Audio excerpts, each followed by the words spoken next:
for people listening in, then they're probably still going to us, what the fuck is it? What is magic? Give us an example of one small thing. Like a chip on a bat, for example. A new house being built, the bathroom's just starting to fit it out. He drops a drill or something into or a hammer into the bat, chips the bat. Yeah. Rather than rip out the whole bat, we can go in and repair it in situ, like. Yeah. Leave it brand new, like. This is what we were talking about earlier on. Yeah. I have one property that's just finished, and a lad dropped the hammer on the bat when it was dropped in his side. So and it's all completely finished. Yeah. So like last thing for you to rip that bat out, like it'll cost you whatever, like thousands. Yeah. So we can go in and repair it there in 2 or 3 hours in situ, like. You just go in, fix it up. Different fillers, different resins, different paints, whatever else, like. Welcome back to Platinum Properties Podcast. Today we are joined by Mark Ryan, the owner and founder of Surface Magic.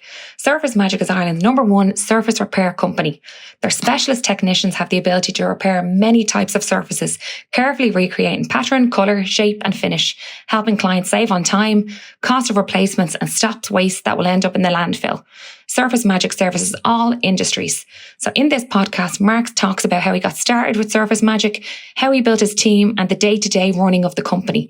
He talks about his business plans, marketing plans, scaling and exits. And we also take a look at some of the work completed by Surface Magic. So we hope you enjoy this podcast.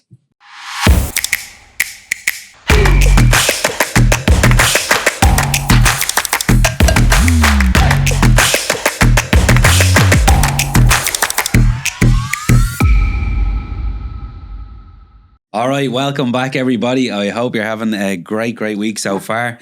Tonight, he's asked me to bring the big dogs in. That's what I've done. So tonight, we're going to run through a great little episode, and we're bringing it back to maintenance, and we're bringing it back to a fantastic little business.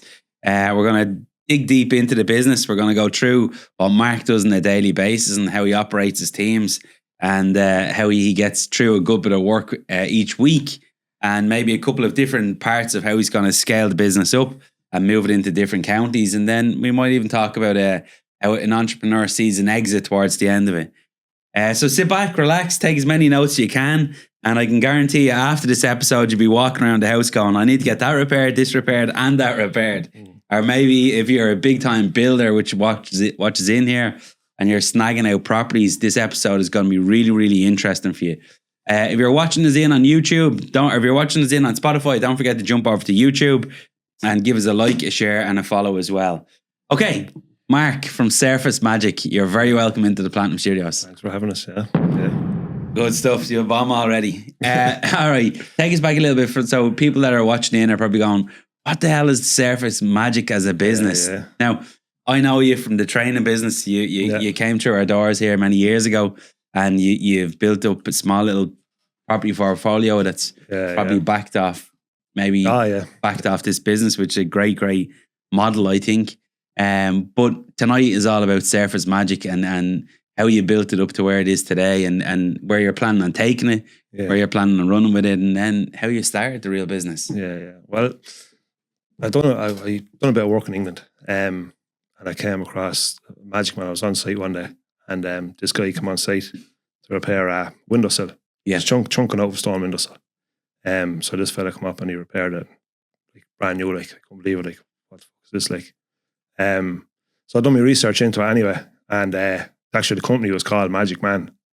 Magic Man to disappear the Magic problem. Man, yeah, that's for Surface Magic, yeah. But I was home again anyway, and I was just always on my mind. So I contacted a few companies, Magic Man, a few different companies in the UK about giving me a bit of work or learn how to do it like. So one particular company came back to me and said that they would sell me a franchise. So done my research with them anyway and signed up with them, bought into the franchise. Was it a hefty number in? Yeah, it was £25,000 at the time. Right. This is going back 7.5 years ago. Big enough.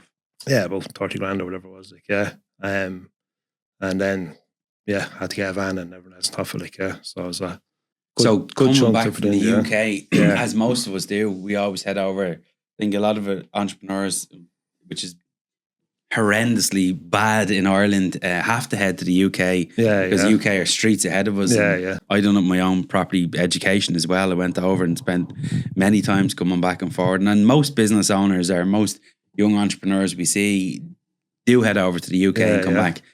When you came back with the idea and you came back with a bit of a thing, you obviously seen a gap in the market. Yeah, actually, I was trying to find it. Companies in Ireland doing a similar thing. I couldn't find them. So it was took the risk. Done it, brought it back. Was going around knocking on doors trying to get work. People are telling you to back off. You can't repair a bat, or you can't repair a windowsill, or you can't repair this. So you do a lot of samples, a lot of freebies. After a while they just bring you back your beans. So that was you driving at the very, very start. You were out on your own then, obviously. So you bought a van. Yeah, I bought a van, I would have done a lot of posts and stuff on LinkedIn. Yeah. If that's where I would have got a lot of my work, it'd be business to business, so people would be like a comment or whatever, you'd set up a meeting and you go to a site or a hotel or wherever it may be, and you might do a sample repair. Yeah. And it might lead on then to a bit of work over. Right, okay. Yeah. So for people listening in then, they're probably still going to us, what the fuck is it? What is magic? Give us an example of one small thing. I know you don't really do too much for the public. You do a lot for building contractors and hotels. There's a lot of, it's basically panel beating for property. Like a chip on a bat, for example. So there's a new house being built, the bathroom's just starting to fit it out. He drops a drill or something or a hammer into the bat, chips the bat. Rather than rip out the whole bat, we can go in and repair it in situ, leave it brand new, This is what we were talking about earlier on. I have one property that's just finished, and a lad dropped a hammer on the back when it was dropped in his side. So and it's all completely finished. So last thing for you to rip that bat out, it'll cost you whatever, thousands. So we can go in and repair it there in 2 or 3 hours in situ. You just go in. Fix it up. Different fillers, different resins, different paints, whatever else.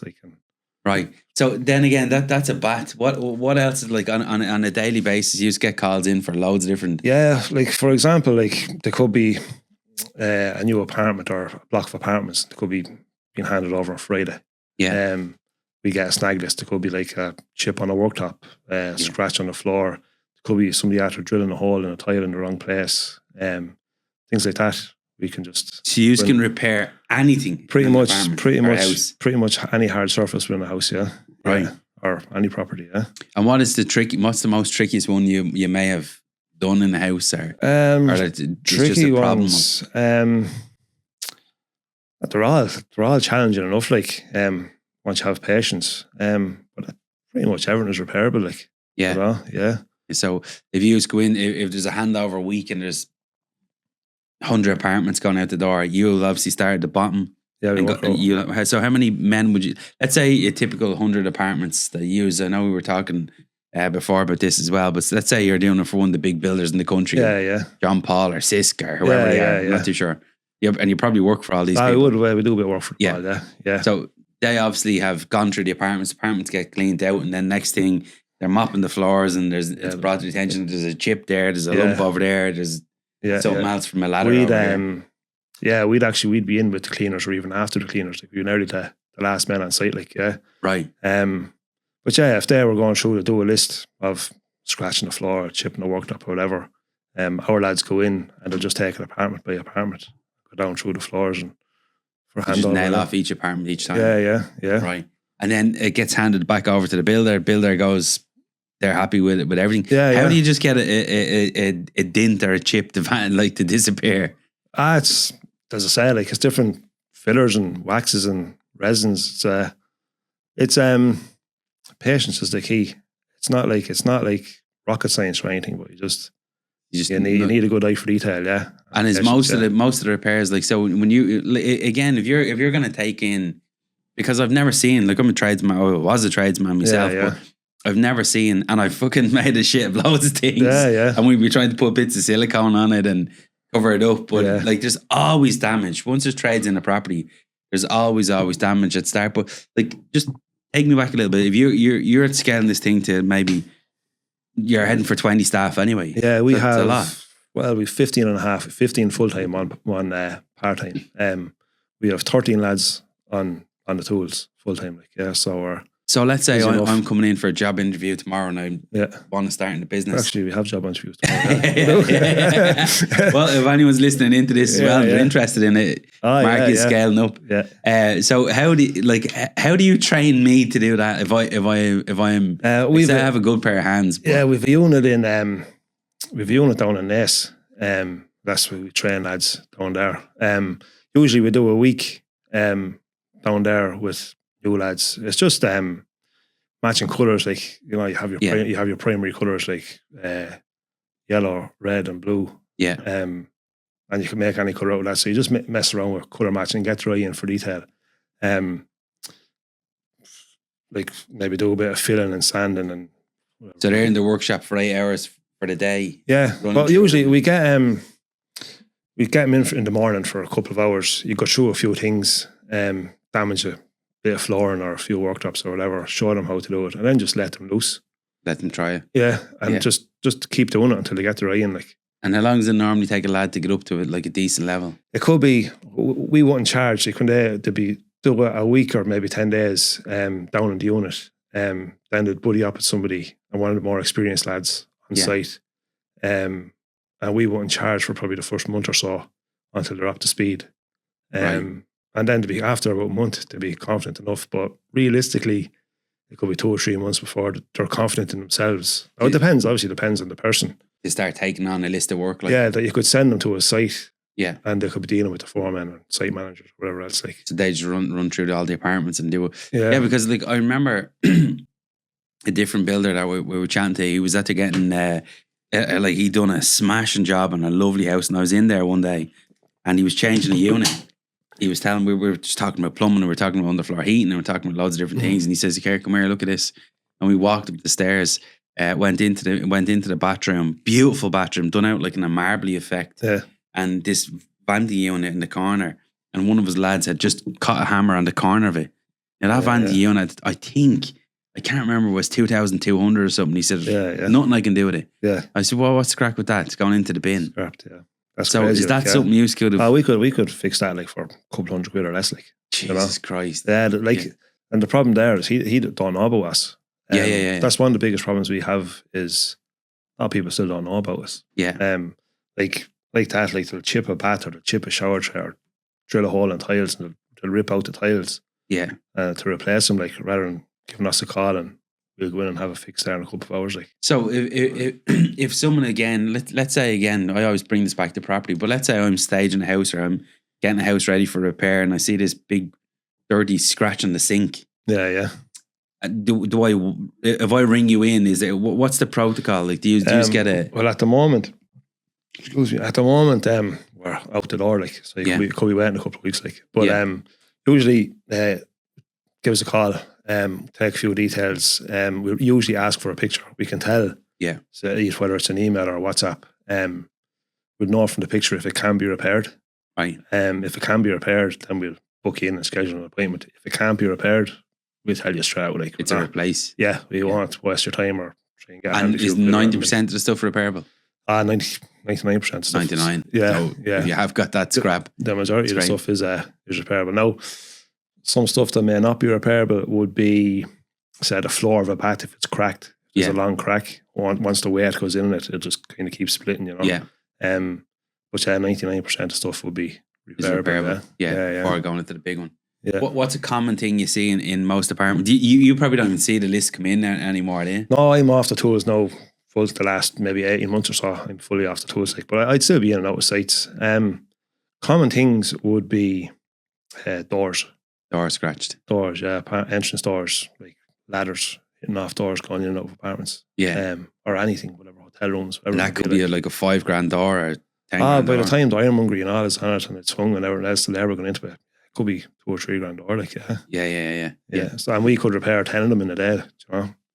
So again, if you take, say, a project of maybe 100 apartments again for a builder, or maybe even his handover of 20 apartments. What give an average? Like, let's say each one of them apartments have problems. There's scrapes everywhere. Like a few of 20 apartments, like 80% of them could have some sort of damage. Now, you might only have a chip and a tile in one, Yeah. but the next apartment could have a scratch in the floor, a hole in the worktop or whatever else, like, you know. So what happens then? You send, how many lads would you send into, like, say 20 apartments, or say 100 apartments? Depends. It kind of depends on the schedule, like when they're handing over and whatnot. Like, say if you had 100 apartments that have been handed over in 2 weeks, you might need 3 or 4 lads for the 2 weeks. Like, you know, like you might get through, depending on the scale of damage, you might get through 5-6 apartments a day, like for one man. So. Yeah, because obviously, again, you said a thing at the very start. Your whole game is patience. Yeah, you have to wait for stuff that I remember. We're kind of well enough established there now that a lot of foremen and site managers and all that we've dealt with over the last few years, they kind of bring us into their schedule. So they'd give you a heads up, like, oh, we're handing over whatever 100 apartments in September. We need 4 of your lads maybe from July, middle of July or whatever it may be, like. So you can plan for it, like, you know. Book them off then. Yeah. That's the best way to. Yeah. Longer in advance you can get us. So what did you do then with the franchise then? Did you just send it back? Good luck. No, actually... was it a 30 grand lesson you learned, or was it the best 30 grand you ever spent? Look, in hindsight, it was a good 30 grand, yeah. But I know there was a bit of a dispute. They had franchises in the UK as well. And whatever happened, there was a bit of a dispute. It actually made no difference to me because I was on my own anyway. Yeah. So it just all bound up, like the franchise end of it. Yeah, it's mad. When I talked to a lot of people as well, they always, sometimes when you've shelled out a lot of money, you think, I'm at being done. And you look back in hindsight and it's the best money you've ever spent. It is now, you've just created 20 jobs. Probably could have done it cheaper, but... Yeah, we should look. It's done now and it's up running. It made me hungrier. The more you fork out, like... Take me back to the start. So the business is Surface Magic. It goes in and repairs all the stuff. You can put it into hotels. You can go into maintenance. Yeah, pretty much anything. I'm thinking my brother's senior contract manager for Virgin Media Ireland.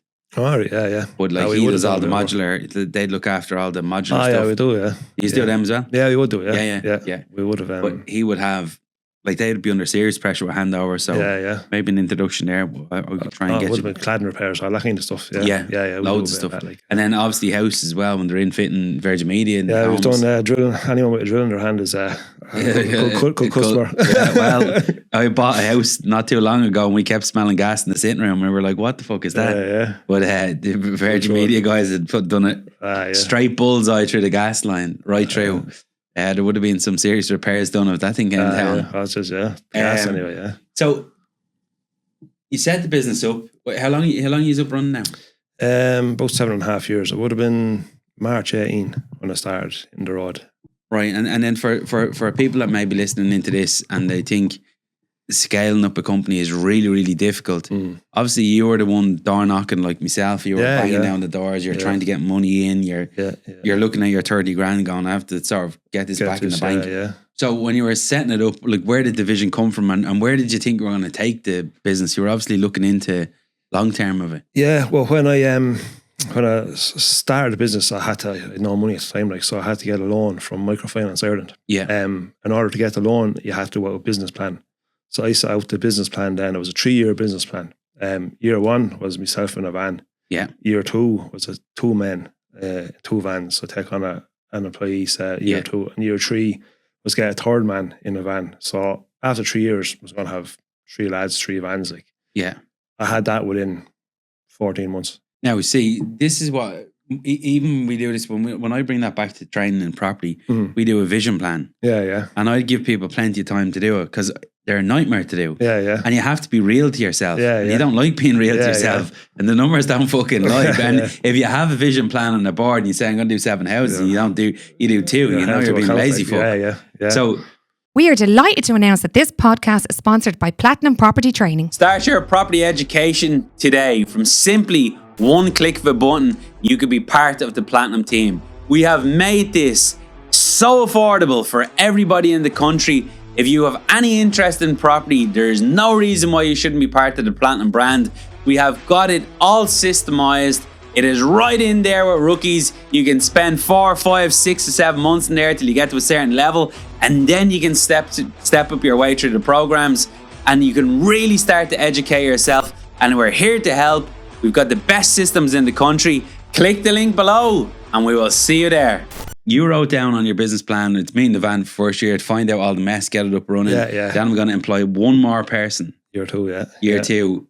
You done that, obviously, no problem. It's a certain level of whatever turnover, whatever it may be like. So, and then you went to year three. Now, a vision plan. Now, I've seen some company doing 100-year vision plans, and I'm like, not a chance, too much. So it's 3. But you got up to 3 years. Did you ever go back and do 5 to 10 year one, or did you just? Did you ever build on that since? No, I didn't know. As I say, I had within 14, 15 months there was 3 of us, like, right.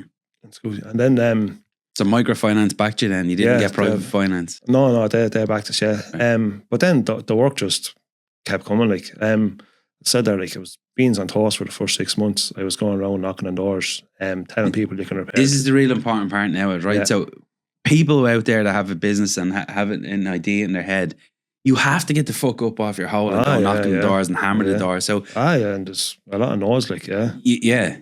So you get out and hammer the doors down, done all these freebies, getting into hotels, getting in with builders. Yeah. So after around, it was actually October 2018 when I got my first big job. I got 2 weeks work on a site repairing windows.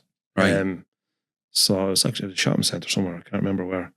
What's that, like dents on windows, scrapes? Dents on windows, little chips on windows, They couldn't, there's something wrong with the size or something, and to replace them was just going to cost too much. So they got us me in to repair them and respray them. I'd say you're the man that sneak in through the back door after the hour. Do all the damage, No. I should pay someone to do that. And we're laughing now, but at the time, like when you're running around trying to get a business up off the road and getting a van going, getting a dream going, getting your vision going, coming back from the UK, it's all the same when we talk to entrepreneurs. They've all done it. They've all fucking... And it has to be done, like, it's a grind, like, And you have to. If you're sitting there with a business in your lap tonight, like Surface Magic, and it's a dream and you've done all the things, don't put it up on the shelf. Get out and get it to go. Get out and do it. But it's hard, like, you have to put the work in. Like. You got the money off microfinance to get up going, you got some money in the bank, you went out, you start proving it. When you get up to 3 staff, which is it can be a nightmare. Yeah, well, I was lucky enough because my first employee was a brother of mine. Right, okay. Yeah, so after, it was in January 19, I was probably 10 months. We actually got into a block of apartments. I think it was 150 apartments being built. Jesus Christ. Yeah, and I wanted a man in there. Like, but I'd been knocking this door a good few times, like. And eventually I got the call then that they wanted a man. So he went in there, and then within a couple of months, it was just getting busier, so they wanted a second man in there. So did you train him up? Oh yeah, I trained him on. Yeah, he would have been in the van with me for a good few weeks, like. Yeah, beforehand. And it just kept going then. So you never done the 5-year plan, you just went. Yeah, just went. Yeah, the work was coming. I'll be honest, like, from day one, I had no intentions of having 13 lads on the books around. Like, the plan was myself and probably 3 other lads and live a comfortable life, like. Yeah. But when when the work keeps rolling, like, the demand is there, you just keep going. Like, what makes you make the decision of going to the next? Like, who do you listen to that? Because it takes a bit of... I know a lot of people might say, oh no, it's easy, you just get a man in the van, you stick him in, you train. It's a fuck. It's not easy, it's painful. There's sleepless nights, but what part of your body tells you, right, we need more staff, we need to keep going? Is the phone out ringing? Well, it's just so much work coming in, like, just to meet the demand. And, like, the potential was there, like, to grow. So just have to, like, it's a calculated risk, but it's calculated in your favour, so you just go for it, like, So you scaled it up then. When did you jump from like 3 to 5? We got in on a site in UCD. It was student accommodation being built. And they wanted 3 men from the off. Yeah. So I took on, I got lucky. 2 of the lads are still with me. Create luck. Yeah. Well, that's it, yeah. But 2 guys had moved from the UK back to Ireland and had done this type of work over there. Okay. So they rang me looking for work, just as this job was starting. So I took the 2 of them on, and then a 3rd guy had applied for a job. I was looking for someone anyway. I was only intending on taking on 1 guy. Yeah. So I had offered this guy the job. Declan was his name. And then these 2 guys, experienced lads, contacted me looking for work. I just took the risk and took 3 of them on together. So I went from 3 to 6 Yeah, but overnight. so Like now you've got 6 mouths to feed. yeah. 6 vans to put these Yeah, in. yeah. 6 insurances. But you're going out, go without. Like I could have went without wages for a good few weeks. Like so everyone else gets paid, and always. that's what has to be done. Like but paying off. Yeah. So then when you went from obviously the jump from let's call it 6 to 10 or 6 to 13 or 6 to 15. Yeah. Is that just the same on board and the same? Yeah, same process. We got to just after COVID. We got busy after COVID. We got up to about 10 staff. A couple lads left. Kind of took my foot off I would have been still on the tools, like grinding away, like. So took my foot off the growth stage, if you like. I was just in on the tools working away, like. Yeah. But it's only. So we were always at around, for probably 4 or 5 years, we were at around 7, 8 lads. Yeah. And it's only kind of last year we decided to grow up properly. Yeah. So do you think when that scaling up is happening, you know your body's going to do it, and you know you feel it's going to happen. Yeah. You feel you have to come out of the tools. Definitely. Yeah. I know some entrepreneurs like myself, like today, I shouldn't be near sites. Yeah. But I'm addicted to it. Yeah. Well, it's only this year, especially maybe since Christmas. Like work for me was manual labor. Like you're in on the tools, you're working away, getting your hands dirty. Yeah. And I've only kind of this year I've accepted that sitting in front of the laptop for the day is work. Like but that has to be done when you're the business. Like I'm only kind of thinking as a business owner now the last year or 12 months or so, like, you know. Right. So you're trying to when you come off the tools, because I feel this exact same thing in my own body. You'd be going around to sites, calling into sites, checking on the lads or whatever. Like, it's necessary work. Yeah, but it feels like you're doing nothing. Yeah. It just feels like you're doing nothing. But it's only lately now I've realised that. Whereas you're thinking in your head, if I go out and knock 2 of them apartments out, I've helped. Yeah. And you're bringing in, like, exactly. I'm not bringing in money. Yeah. Like, because I'm not on the tools. It's only lads that are out on the tools that are actually generating the money. Like, I'm not bringing in any money. So it just doesn't sit right. Like, But again, most business, like when people go to scale their business up, they have to be taken out. Like, there's people that will be literally taken out in a box. I have to know, yeah. But like, you're going to scale it up because I know you're going to go for the kill eventually. Yeah. And it's probably not this year or next year, but I mean, it's somewhere in your head. You're saying, if I don't get this up to a certain level, it's not sellable. Yeah, well, it's just because the phase we're now of growth, there's actually Jared, a brother of mine, he's off the tools now as well. So right, okay. There's 2 of us off the tools, yeah. So he's the phone, like, he's looking after inquiries, all that kind of end of it, like. How many phone calls come in a day from the start to now? You deal with 100 calls a day? No. I'd say 40, 50 calls. Yeah, and they all have to be dealt with. And all have to be dealt with, yeah. But that's it, like, if I have the phone, that's your full focus on the answering calls, like, even making calls or taking calls. Yeah. You get nothing else done, yeah. So, again, you said to me as well, and I know for a lot of business owners, when they're starting, they run into this problem. And it is a problem, and the only way I feel to get around this problem in any business is that somebody has to lead, somebody has to drive it, and somebody has to get out and do it, and someone has to be sales trained. Oh yeah. So when you said at the very, very start, LinkedIn was your pool. You were repairing stuff, you were showing it up on LinkedIn, you were getting it out there. Did you find LinkedIn worked to get your business up going? Yeah, that was for us. Yeah. Because what we do. It's very visual, like you put your before and after pictures. Yeah. And it looks great, like, LinkedIn, connections on LinkedIn, that's where it got you up. That's where I got my business from, that was your marketing campaign. Yeah. Yeah, because it's mad. I know when I spoke to you, you said, well, I can't advertise of too much work. Yeah. I'm like, what the fuck, you don't have to do any advertising. Yeah, but I would have when I started, actually, you would have been connected with thousands of people on LinkedIn. I got banned off LinkedIn a couple of times, like, just because you're just connect. Yeah. But once you have enough connections and you're putting up enough before and after pictures, it just lands in the right person eventually, and you get to work over. Like, but it's social media, LinkedIn, Facebook, all that. It's a necessary tool for business, like. But you don't really, like, you was never create an ad for. No, we would have done in the put $2,000 behind it. We would have done in the early days, but we would have been taking on a bit of everything. So there would have been like your private houses, or just an odd chip here or there in a bath or whatever it may be. And we'd be doing work on sites, we'd be doing work in hotels. But the last, again, since we're trying to scale, the last 12 months or so, probably 90% of our work will be main contractors, big sites. Now, I remember, so main contractors is putting the bread on the table and keeping everything going. And obviously they've got to hand over stuff top quality and use, that's exactly what you do. But like when you talk about scale, and I know by talking to you, and I know the way you operate as well, you haven't even topped around Ireland with this thing. You've just focused really on Dublin and you haven't said you haven't set the stall out to go. Like, I mean, Galway is, I was down there trying to buy a house the other day, jammed. I have 2 houses in Cork, jammed. All the cranes are up. Like when now when I'm talking to you and I hear you, we're getting the calls. We're getting the calls, but we don't have the resources to cover all the work at the minute. Like.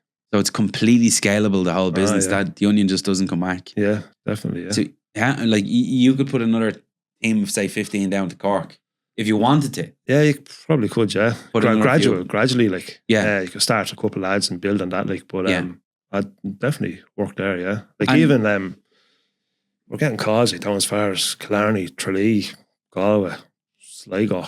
Yeah, like everywhere. Like now we try and accommodate everybody we can, especially like if it's one of the main contractors and they're a regular client, you'll try and accommodate them, but you can't always accommodate them, you know. Yeah. So what tips would you have for someone trying to get their business out there then? Would you recommend solely on LinkedIn to try and plug the whole thing, or do you think each business is? Yeah, each business will be different. Like it depends. For us, like business to business, so it's LinkedIn. If you're after private houses or just the public, it would be Facebook or something like faster. But it's hard. Yeah. Like the idea of owning a business is actually better than owning a business. It's easier. That's what I was going into. Because a lot of people fucking miss that. Like a lot of people, the dream, everybody wants to. They just see it. The dream is not always a dream. Exactly. It's not all. It's I don't know who sold us on that fucking thing. Yeah. But I'm going to go into that now in a second. But so again, if Surface Magic wanted to, how many? If you look into Ireland. Who's your competitor? Like, no, obviously you're not going to name them. Right? But how many? I've never seen anyone. There's one other company I know of in Ireland. I'm not sure how big they are. We were similar sizes maybe 2 or 3 years ago. But I don't know if they've grown as much as we have in the last year or so. Like, but I think we're probably the biggest in Ireland at the minute. Just doing solely repairs, like solely repairs, and main into hotels, into building sites. You haven't even tapped off, because when I look at this and I listen to you, and I never really, I knew what you'd done, obviously, because you've come through the training and we've had a relationship, but I've never actually looked in. But when I look in at it, everybody listening to this tonight has a problem. Yeah. And everybody has a dent. We do a bit for assisted living, care homes, all like that's all, like, and it's only, as I said, like probably 90-95% is sites. Yeah. We've barely touched like all the rest of it, like hospitality, like the care homes, nursing homes, all that. Like, what would you recommend? So let's say Mark was going to put up a wing, and again, pay attention to this, because this is what I see with loads of different companies do the exact same thing. What would you need to get into Galway tonight? What would you do if an investor came into you in the morning and said, Mark, I'm going to buy this company off you. If you're in Cork, Dublin, Galway, and maybe 1 or 2 more, how would and here's a 2-year plan, but we want to see you here. We're going to write you this check. Yeah. What's the first thing you would do in the morning? Who would you employ? How would you get to Galway in the morning? How would you get inside the door? What would you do? Start ringing, make a few calls. Like, we'd have contacts all over the country. Yeah. Make a few calls, make sure there's work there, which I'm sure there is. Like, there's definitely work. Yeah. And then try and line somebody up, employ people for. So cold calling. Up, like, yeah. Not even call. Well, it would be cold calling, but you'd know them. Like we have a decent relationship with a lot of. So you just put a man or woman on the phone and just keep making calls. And that's how you built it at the start. Yeah. So it's not going to change now. I think most companies that I get to chat to as well, they're like, pick the fucking phone up and start making. I think you always said about relationships, isn't it? Folks, Your network is your net worth. I've proved that several times already. So it's a good quote from Dan Penn, you show me your friends and I'll show you your future. It's a fact. Sometimes in life you have to let go of the good things and focus on the things that are going to make you money and make you successful. If you're looking to connect with high net worth individuals, join our community today with a chat system in there to help you grow and scale your business and your property portfolio. I hope to see you on the other side. Relationships are like, powerful. Yeah. That's a lot of, like, we've built up great relationships over the last few years. Yeah. And like my management team from a site, they go from project to project and they'll just bring you with them. Yeah. So like, it's great. Like, it's the only way. I spent a good bit of time, as you know, over with Branson, and his whole thing is about creating a culture in your business and making sure everyone has any fun. And my point when I was playing the game of chess with him, and he was asking me what I do, and I was telling him, and I was saying, look, it's very difficult to have fun in the business when you've got the diesel bills and you've got the things, and even if you do have a good month, you're like, well, I know what last fucking December done to me. Like, I stressed the living daylights out of me, and you know, I've got this to worry about and that to worry about, and there's another big bill overhanging your head. Have you tried to create any culture in there with the lads, or do you suffer on that one down a little bit? Yeah, that's something we need to work on big time. Like, we'd organise like go-kart or something every now and again. But it's hard. Like, we organised a Christmas party United the Dogs. I think only 4 lads turned up. There was 10 at the time. Like, we organised the go-karting, and everybody turned up. We finished a half day on a Friday and went. Yeah. I don't know if it's probably bad saying it, like, but you had to pay him for the day. You know, if we didn't pay him for the day, we probably wouldn't have went. Like, So I'd say going forward, it will be more finish a half day and just pay him for the day and go and do something, like get a bit of lunch and have a bit of crack. Like, but well, that's what I always say about the bigger companies. You can lose bigger budgets. It's not a seem to be a problem. Yeah. But again, with a smaller company, you're watching all the chips. You're trying to build it. You're trying to. Some of our lads, to be on different sites, like, never even met each other. Like, Like, so we need to make more of an effort. Like, and I think if you're going to take anything away from my trip over there as well, and I know we'll be talking about it off camera as well, but I mean that was the whole trick, was to bring people together, and they bring the company, because a company is a collective number of people. That's all it is. And if you're the leader of that company, it's up to you to try and pull everyone together and create. If you wanted to go into Cork, Galway, and Limerick, where there's massive amounts of more money. So you've had a good run at it. You've liked it. You built it. Few wobbles along the way. We'll do a disruptor interview for that one. There's always that in companies, and there's always problems, and there's always major setbacks. Any one particular that frightened the shite out of you, and you thought? Well, the obvious one, I suppose, is COVID. Like, we're all sat at home there for a few months. Like, and I didn't know how we'd come back. But since, like, we just hit the ground running. That's what, like, everyone was just so behind schedule. They just brought us in onto sites. And how are you? Like, I presume to scale that again and to bring it to the next level, it's systems and processes. We're in the process. We're in the process of building out an app. So some of the things I've done from day one, we're still doing. Like, the like of recording the work, like getting job sheets signed off, job books, and all that kind of. So we're in the process of building out an app there now. That's going to bring it all online onto the app. So the lads will get the job sheet signed off on their phone or tablet, whatever it may be. It goes into the cloud or whatever. Don't know where to put it. And it's that's two tradesmen talking. It's up there somewhere.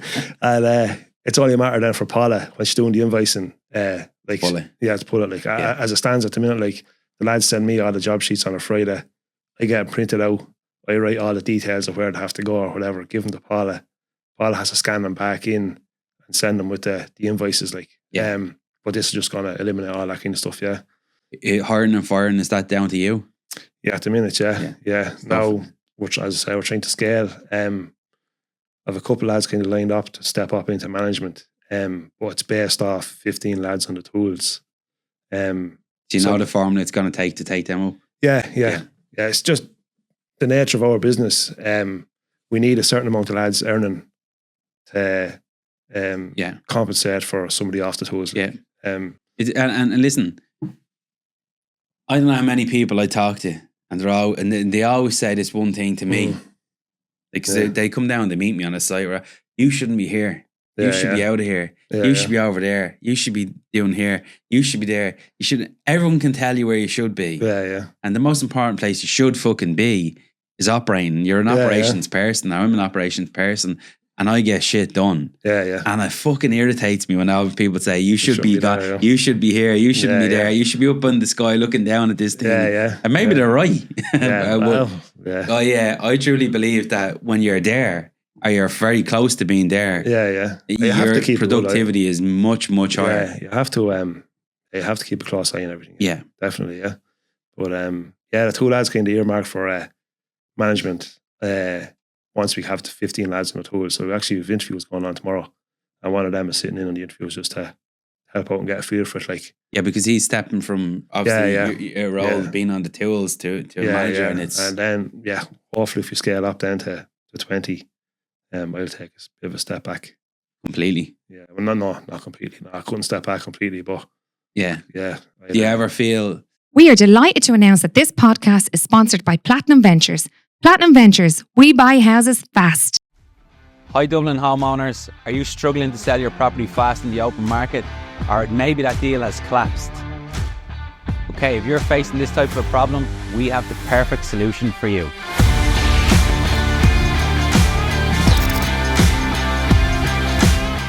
Welcome to Platinum Ventures. We buy houses fast. Any property, any condition. We close out them deals within 28 days. Without the stress of having endless viewings and having to pump money into property only to sell it. We are not estate agents, and therefore you will pay 0 agent fees. Visit platinumventures.ie today. Platinum Ventures, we buy houses fast. Do you ever feel that there's anything else you can wrap onto this without giving all your trade secrets away? But is there any other company? We'll talk about a bit of an exit now shortly, but is there anything else you would like to? You've been having your eye on to say this would actually fit our company really, really well. Yeah, well, I wouldn't mind adding 1 or 2 more businesses into it. Just wrap it up for the exit or whatever. But it'll be all more finishing. The obvious one would be like a cleaning company or something like that. But cleaning company done properly. Very, very profitable. And it's in you cannot get clean. Like cleaners for our site say at the end, we've used the same girl. Now we've used 3 companies. You cannot get them. There's always a delay. I just think I can ring someone and get people there the following day. Done right, they're always on sites. They're necessary on sites as well. But they really they can produce plenty of cash flow at the end. What other ones would you put in? I don't know. Like you could go like spraying kitchens or like spraying windows, PVC windows, all that kind of stuff. You could just little add-ons here and there, but just for now, the main focus is Surface Magic.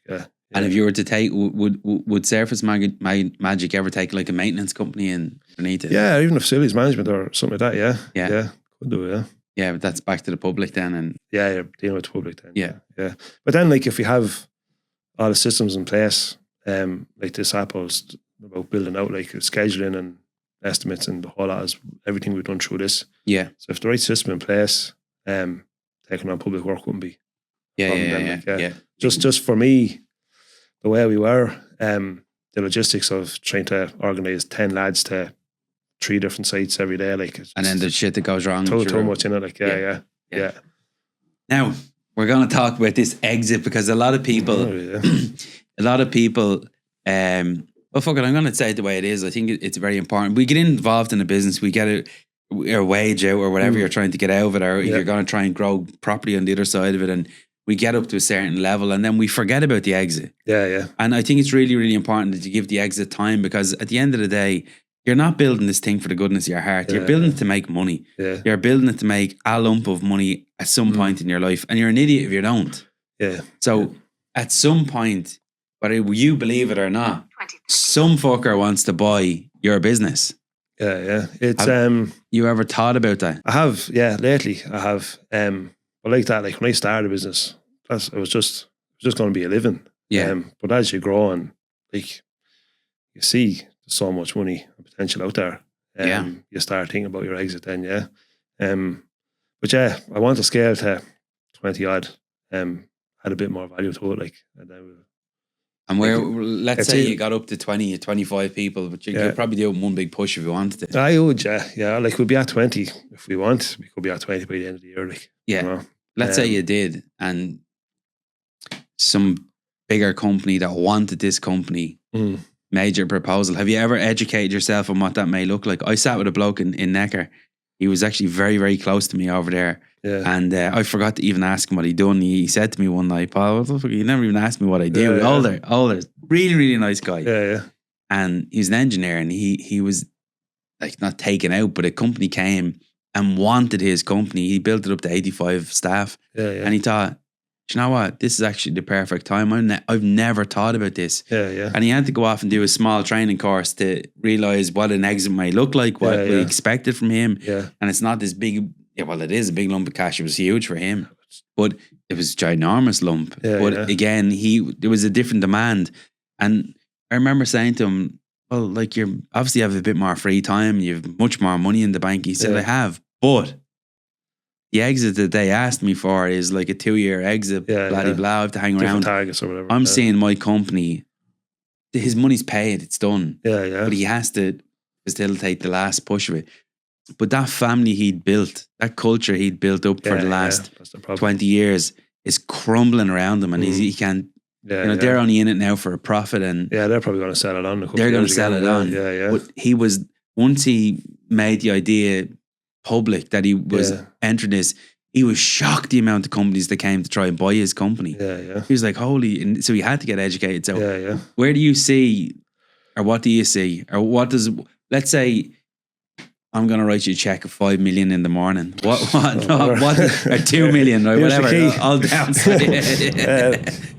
What do you see in your own brain then? Because in entrepreneurs, they're building something up, and I know you'd pass companies too, but I mean, you've built this thing up. You wake up every morning, it's on your mind. You wake up on a Sunday night, it's on your mind. You go out for a few beers, it's probably still on your mind. You're always on, like, What are you going to do if I give you 2 million and say, thanks, Mark, now I'm taking it? What does life look like for you then?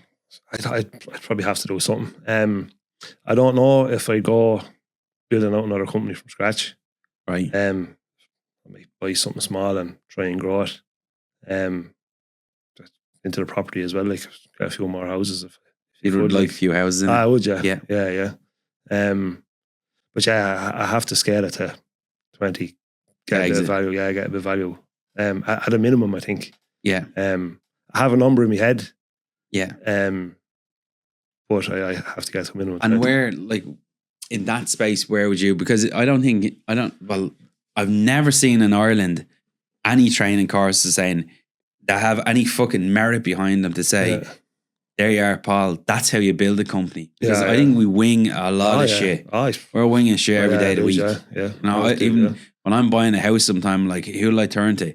Ain't no fucker there. And you have to make a quick decision. And sometimes when you sit back and you win, you're like, right, I want to put my hands up here. That was fucking dodgy. I winged that one. There's times but even if I wasn't to exit, I still, in the next 2 or 3 years, I won't be in it. Like, if you can grow it and a few lads step up, then a couple of lads to either put somebody in to do what I'm doing, like, one of them might step up and do what I'm doing, like, but I won't be up to the elbow in it every day, like. Funny you say that as well, because in another chat I had with Richard about this as well, I said to him, it's mad how you build companies, or how you did build companies, because he was obsessed with the idea. He was obsessed with it all. He'd go in, cause massive damage, set it all up. And the minute he felt to get out of there, he was gone. So his role each time was to find someone to replace him. And once he found that, he's out. Gone. And I'm like, how can you just do that? And he's like, listen, when you've got dyslexia, dyslexia, I don't know if I'm even saying it right, but when you've got that, there's one thing that he has mastered in his lifetime, and it's delegation. And I see a lot of business owners that I get to talk to as well. that master delegation very, very well. Yeah, I wouldn't be great at that. No, and I couldn't because I'm a control freak. But for me to step out of it, you'd have to have and then start to work on a different business. Yeah. And watch this thing. But that seems to be the trick. Yeah. And you have to be hands off, yeah. That's a trick.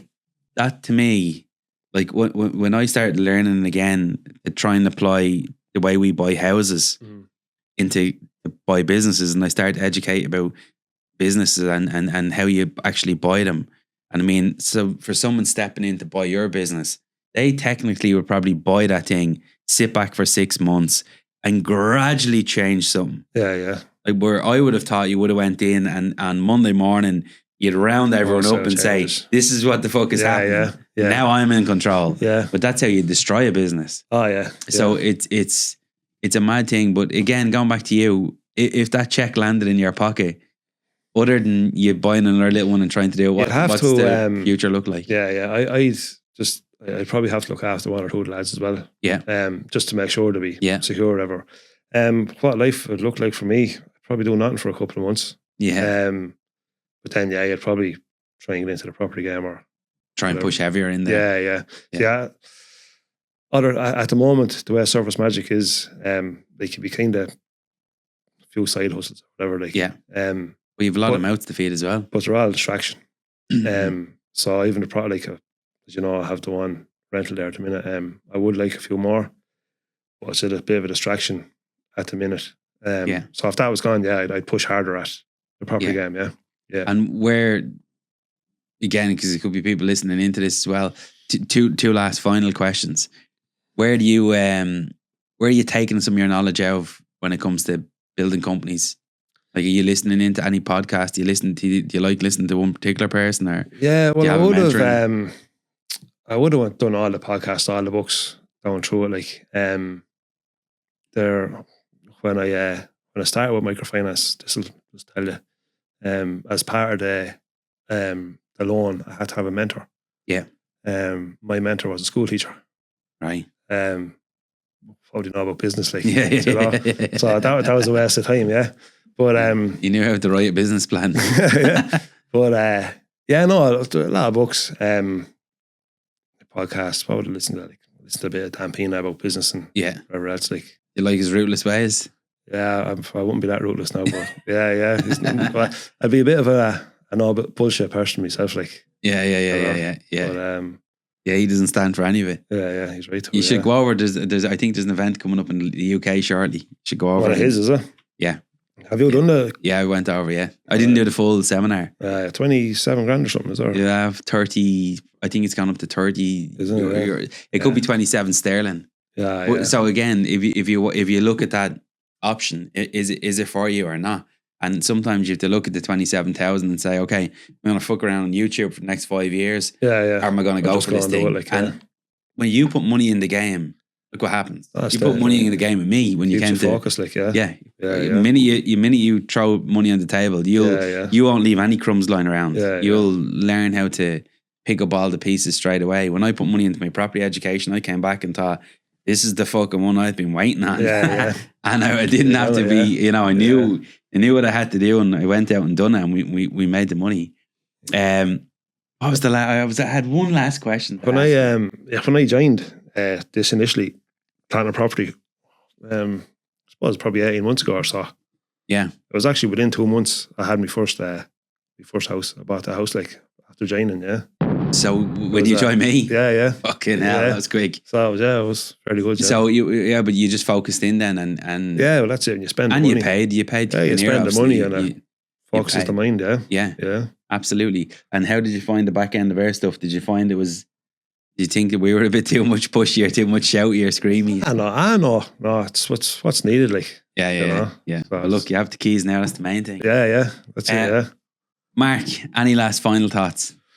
No, whoever's thinking about starting a business, keep going, like, try just do it, like, And there's going to be plenty of punches in their face along the way. Yeah, there's any amount of money out there, like. Did you ever take private finance in for, so you've 100%? Would you recommend? I had to get a couple of loans along the way, all right, like, but not private, like, yeah. You just hold it tight to yourself. Yeah. No, that's good. And to take it from 0 to 17 or heading for 20. Yeah. Congrats. It's not fucking easy. Yeah, when you stand out and have a look back in, like, yeah, from nothing to where it is, it's... Yeah, well, I seen a load of your new vans on the back of a truck there a while ago, and I was thinking, fucking hell. He's taking that thing. I have to try and pay for them now, yeah. Yeah, that you'll always find the money. You'll always find the money. Well, listen, it's been a great chat. And this is why I love to do these things, because there's a lot of people with a lot of great ideas, and they're sitting there and they'll do, you know, they'll fuck around and they'll think about it. And I think it's the confusion. And it definitely was for me, because no one let you inside their business. And it's a typical Irish thing. Yeah. No, I don't tell anyone what I do. And you know, I'm not going to share any secrets. And, you know, if you can get inside something and see it and actually say, right, well, it is going to be challenging. There are going to be long hours. Fuck it, it's going to be worth it at the end. Yeah. And a few years down the road, but it is worth it in the end, yeah. That's the last one I was going to finish it up on. When have you set a target in your head for 20? For you to try and step? End of next year. You're going to go, okay, right. Yeah, so that's what I'm thinking, yeah. You've been thinking this for a while. Yeah, end of next year, yeah. So there's an opportunity there. Where would someone, if someone was looking in and thought that, now I know clearly you're leaving serious amounts of money on the residential table. Serious amount of money. Yeah. I know the sites as well, because all you have to do is now that you have contractors for some of the biggest contractors in the company, that's your sales pitch. Well, I work for him, and him, and this is what we do. We have a good name, like. Only today actually we got called an architect down in Waterford. It's going on a while. But we're actually due there tomorrow. Wednesday. One of the lads has an appointment, so he can't go. So I called her today to say, look, she needs it done this week. Yeah. We said it'd be next week before you get there. But she says she'll wait for us. We recommended one or two other French polishers. It's a table, like, so French polishing. And she said, no, she heard we're the best. So she'll wait, yeah. So. That's the one thing in business you have, is your reputation. And never let anyone fuck with it. Yeah. And that's it. Like, you could do 100 good repairs, do one bad one. That's what you remember. Like, so you have to be driving standards as well. Like.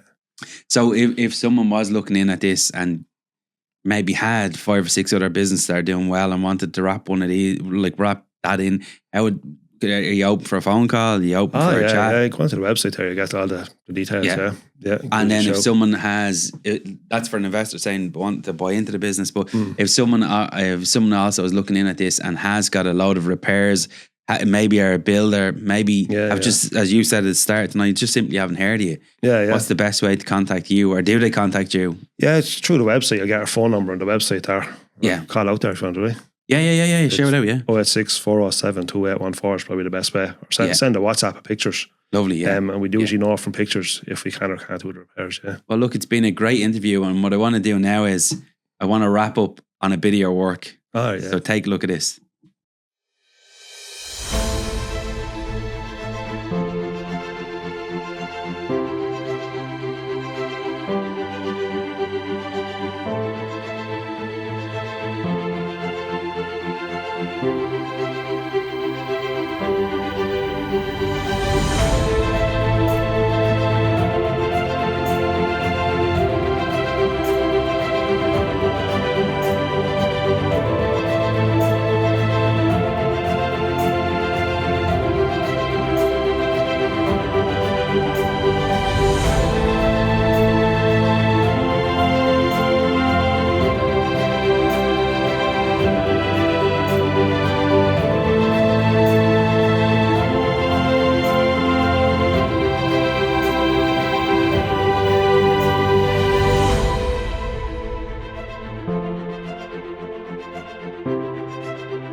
Okay, folks and team, thanks a million for listening into this business podcast, and for Surface Magic, letting us get under the hood of what they actually do on an operational day. Again, if you're looking in on YouTube, we're going to show you a couple of the videos now in a minute.